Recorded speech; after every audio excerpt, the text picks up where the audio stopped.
Tamil theme with a paper entitled "The Man Who Fell from the Gopuram, Picking Up the Pieces in Kanchi." Thank you so much.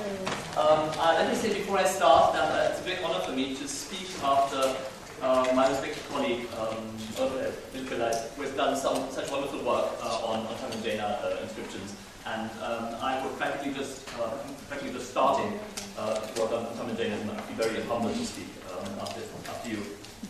Now, to start my story, Purushottama Iyer fell from the Gopuram when he was a boy.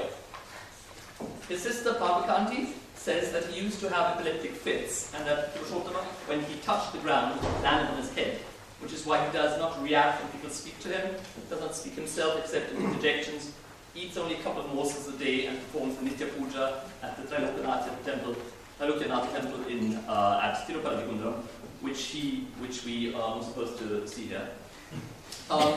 As his sister says, he performs the Nitya Puja Tanaka Sauriyama Irukum Pode whenever he thinks it's convenient.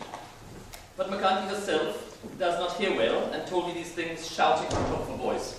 She also does not like people to take pictures, as some of us have discovered, of the temple nor of her brother. But Kanchi and Purushottama live in a house across the street from the Trailokyanatha temple. But Kanchi's and Purushottama's story is neither sad nor bizarre. What they and other people with similar worries say or do or stand for does not tell us about the history. That does not only tell us about the history of the Jainas of Kanchipuram, it is part of that history. And without their presence, their efforts, and their passion, that history would be history. The way the Buddhists of Kanchipuram, the Kinchipu law of Swentan claim, being, according to him, as old as the Buddha and supporting Ashokan stupas right and left, irretrievably are. And it is so in no minor sense, because the temple we are talking about is all that is left of, and in a literal sense, as local inscriptions at Tirupati show, was itself, throughout the history of Kanchi, the very thing, the very place that bore the name of Jaina Kanchi. If only by the nature of its name, Jaina Kanchi constitutes till today the third Kanchi after Periyar Kanchi, or Greater Kanchi, the popular name for Shiva Kanchi, the dominant Shaiva part of the temple town, and Chinna Kanchi, or Kanchi Minor, also known as Vishnu Kanchi, Shiva Kanchi's Vaishnava junior partner, so to speak. Until recently, few non-Jaina inhabitants of Kanchi even knew of the existence of this place. Located in a flat, dry, shrubby landscape in the outskirts, beyond the suburb Pilayapalem, not far from the riverbed of the Vigavati.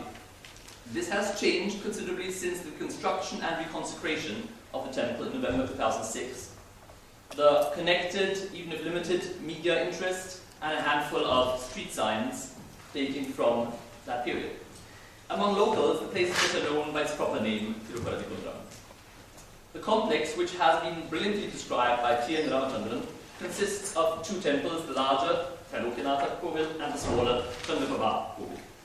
The Chandapabha Kovil, hosting an image of the 8th Tirthankara, is the older one, has been dated to the reign of Parameshwara Varman II, beginning in the 8th century of the Common Era. Historically, it seems to have ceded its place as a main canvas for inscriptions to the Trailokyanatha Kovil once this was erected, and inscriptions here started appearing. And it is with this temple that both inscriptions and local oral historiography associate with religious activities starting from that period. The memory of local tradition, however, reaches only as far back as Akalanka, who towards the end of the 8th century is said to have been victorious in the debate initiated by Gahasatunga Himachitala of Kanchi, turning the king into a Jaina and having the Buddhists evicted across the Park Strait.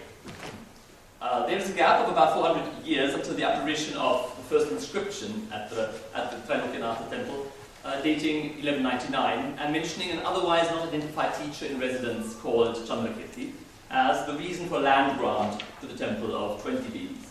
His name marks the beginning of the Guru Shishya Parampara located at that site. Two inscriptions on a Balipita mentioned in the disciple of Chandrakirti is called Anantavirya Vamana, which on the basis of the dating of his teacher would have to be placed in the middle of the 13th century. Inscriptions referring to a later teacher, Pushpasena, abound, and two of them are particularly detailed, mentioning his high patron called Irugappa, a minister of King Bukka II from the late 14th century, and responsible for considerably expanding the temple, adding to it a large Sangiti Mandapa, or music hall, in front of the Vardhamana shrine, and the main Gopuram from which Purushottama should eventually have his fall. In these inscriptions also, Pushpasena's teacher residing at the temple before him, possibly in the early half of the 14th century, is mentioned, Malishina Vamana. He is identified with the local tradition with the well-known author Vamana Muni, famous for his mastery in both Sanskrit and literary Tamil. Author besides commentaries on Kundakunda's works, various commentaries in Tamil, particularly one on the Veeramandira Purana. The presence of these four teachers in Tirupati Kundaram is maintained by the Kora tree, a kalpa or Diksha Vriksha behind the main shrine, to which the mythical age of 1,000 years is attributed by local oral sources, and under which the four illustrious men are said to have been initiated, sat, practiced activities, meditated, and composed their works. The other trace is the Munivasa, a section of the temple dated by Ramachandran in the 15th century, in which it is said that to the present day the five teachers are still engaged in performing their penances.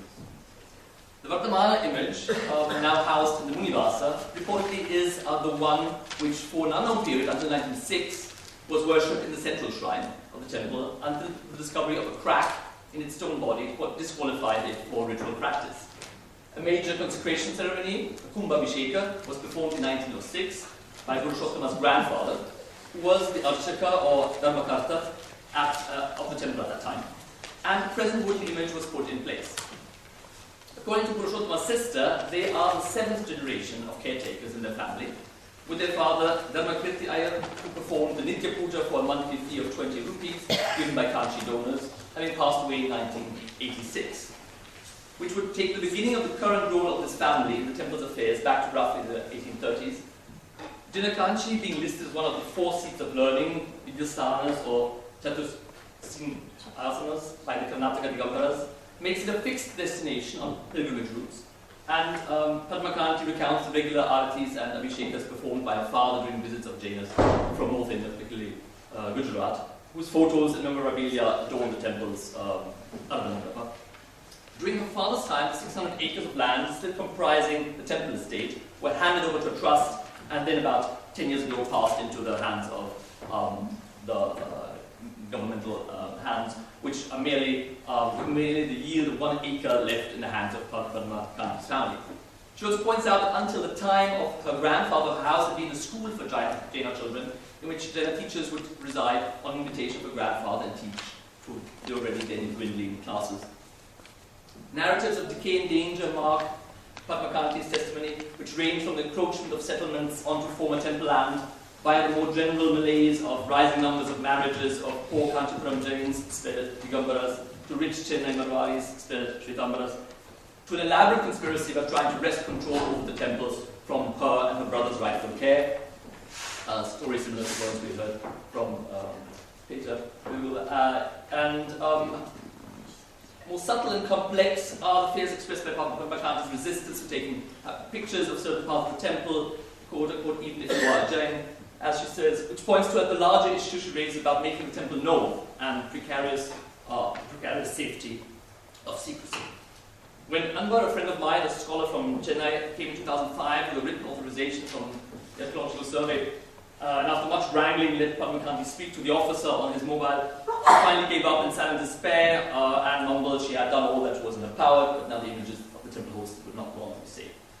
Her family pride, a stubborn personality mingled with mentality shaped by generations of ambivalence, balancing the hope for security by maintaining a low public profile with a historically cultivated fear of intrusion, dispossession, and absorption in a desperate effort to hand on and preserve. This attitude is clearly that of being overpowered by the activities of strong Digambara networks reaching across the border of the district and far into Karnataka, and medium-sized economic power of Shvetambara communities in Chennai. For it is due to these forces combined with the activities of the ASI, which led to the restoration of both temples beginning in 2004 and its completion in 2006. Here you see the recent plaque documenting renovation and reconsecration.